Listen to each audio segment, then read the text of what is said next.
വൻകുടൽ ക്യാൻസറിൻ്റെ രോഗനിർണയം എങ്ങനെ നടത്തുന്നു എന്ന് നമുക്ക് നോക്കാം.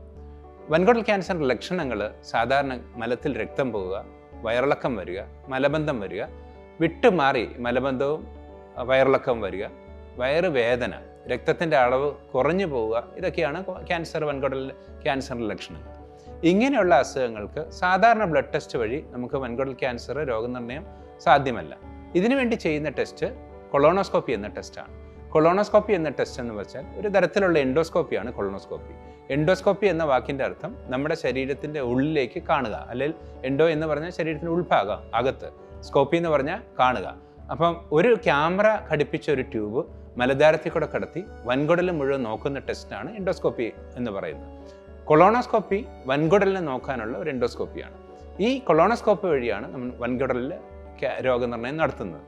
ഇതിനു വേണ്ടി രോഗിക്ക് ഒരു വയറിളക്കാനുള്ള മരുന്ന് കഴിക്കേണ്ടി വരും. വളരെ സിമ്പിളായിട്ടുള്ളൊരു ടെസ്റ്റാണ്. 5 മിനിറ്റ് 10 മിനിറ്റ് കൊണ്ട് തീരും. ആ ടെസ്റ്റ് നമുക്ക് സെഡേഷൻ വഴി, അത് രോഗിയെ ചെറുതായിട്ട് മയക്കിയിട്ടോ മയക്കാതെയോ ചെയ്യാവുന്നതാണ്. ആ ടെസ്റ്റ് വഴി വൻകുടലിൽ വളർച്ചയോ മുഴയോ വ്രണങ്ങളോ ഉണ്ടെങ്കിൽ അവിടുന്ന് ബയോപ്സി എടുത്തിട്ടാണ് വൻകുടൽ ക്യാൻസർ നമ്മൾ രോഗനിർണയം നടത്തുന്നത്. അതുകൂടാതെ തന്നെ CT സ്കാൻ അല്ലെങ്കിൽ MRI സ്കാൻ വഴിയും വൻകുടലിൽ വളർച്ചയുണ്ടോ എന്ന് നമുക്ക് നോക്കാൻ സാധിക്കും. പക്ഷേ ബയോപ്സി എടുക്കുന്നത് അത് സാധ്യമാകുന്നത് കൊളോണോസ്കോപ്പി വഴിയായതുകൊണ്ട് ഈ രോഗനിർണയത്തിനുള്ള ഏറ്റവും ഉചിതമായ ടെസ്റ്റ് എന്ന് പറയുന്നത് കൊളോണോസ്കോപ്പി തന്നെയാണ്.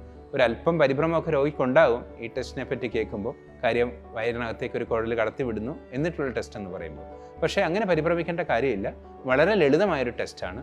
പലപ്പോഴും രോഗി ഉദ്ദേശിക്കുന്നത് പോലെ ഒരു തരത്തിലുള്ള ബുദ്ധിമുട്ടും ഉണ്ടാവാതെ തന്നെ നമുക്ക് ഈ ടെസ്റ്റ് വിജയകരമായിട്ട് കംപ്ലീറ്റ് ചെയ്യാൻ പറ്റും.